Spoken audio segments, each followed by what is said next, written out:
There are not enough Fae being used in 5th edition. I think the monster type is one of the most diverse and unique, and has some of the most interesting stat blocks and abilities in all of 5th edition. Which is why we're talking about the 3 best Fae that you're not using in this video today. So let's start with this fucker, the Meanlock. The Meanlock is fear incarnate. They're spawned by strong emotions of fear. In a place that is closely linked to the Feywild or the Feywild itself, if you experience fear, a tremendous amount of it, these Meanlocks might spontaneously arise out of the shadows and come to attack you. Honestly, this can lead to a whole infestation, which is not good because the Meanlocks have this thing that they can do called Telepathic Torment.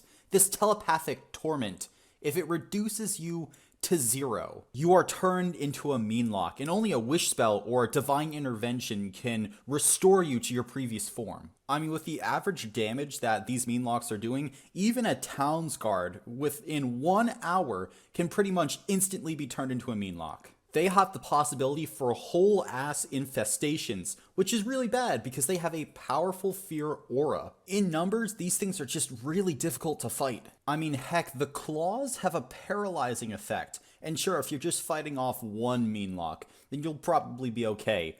But when these things come in numbers, which, they usually will because the more of them there are, the more fear there's going to be in an area. And everything about these creatures just becomes even more frightening when there's more of them.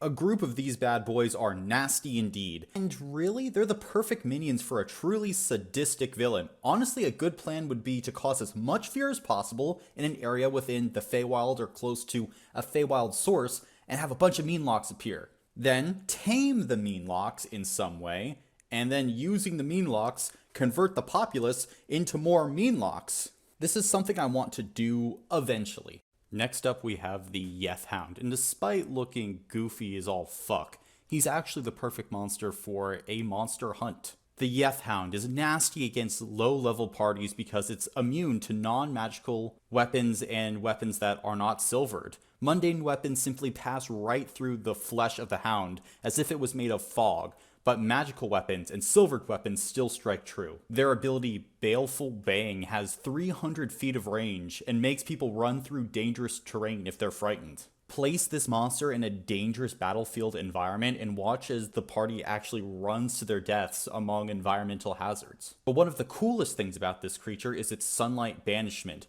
Essentially, if it's touched by sunlight, it is going to retreat into the deep ethereal. Not only is this incredibly thematic, but great combats can be based around staying in the sunlight as the Yethound attempts to get at the party. The Hound also has a built-in narrative design because they serve a master. So if you defeat the Yethound, perhaps there is the next quest to find out who was controlling the Yethound, why was it summoned. For higher levels you can run at least 2 of these bad boys, most likely more, because in their lore they come in a pack. Honestly, running a Yethound makes it feel like you are dealing with a creature of lore and myth. If you're wanting to run a heroic campaign, I see no better monster than the Yethound to throw in there. And finally, but certainly not least of all, the Dusk Hag. These creatures are dark oracles. They see visions in their dreams and give these visions to others. I like to run these monsters like the Cathay from the Kingkiller Chronicles series. Each prophecy is a plague ship that brings undue burden to those who hear it. This is an evil hag, and with each prophecy it's trying to do maximum harm. At least, usually. These can be just as much allies as foes. Obviously, again, they tend towards evil, but with access to legend lore and scrying, bartering could happen between a party and a Dusk Hag. Maybe the party needs information about the real villain of the story, so they come to the Dusk Hag. Will they accept the morally gray terms of the Dusk Hag's deal, or will things descend into combat? And let's be clear, these creatures are no pushovers in combat. They have things like Hypnotic Pattern, Sleep, a Nightmare Touch, which deals lots of psychic damage and can apply a curse. And boy, is it a meaningful curse. If the creature is unconscious when it's hit by the Nightmare Touch, it suffers a curse where its maximum hit points decrease by 1d10 whenever it finishes a long rest. And I like to rule that this particular curse needs either a remove curse cast at a high level, 6th level or up, or special ingredients to help break it. Additionally, the Dusk Hag has one of the most sinister abilities I've ever seen in D&D 5th edition, Dream Eater. Essentially, it keeps a player character unconscious in battle. In most circumstances, instead of a PC actually getting up, they'll fall back unconscious and heal the hag. Honestly though, whenever I run it, I don't even use a wisdom saving throw. I literally just have the damage be rolled, and if it takes them back unconscious, that's great.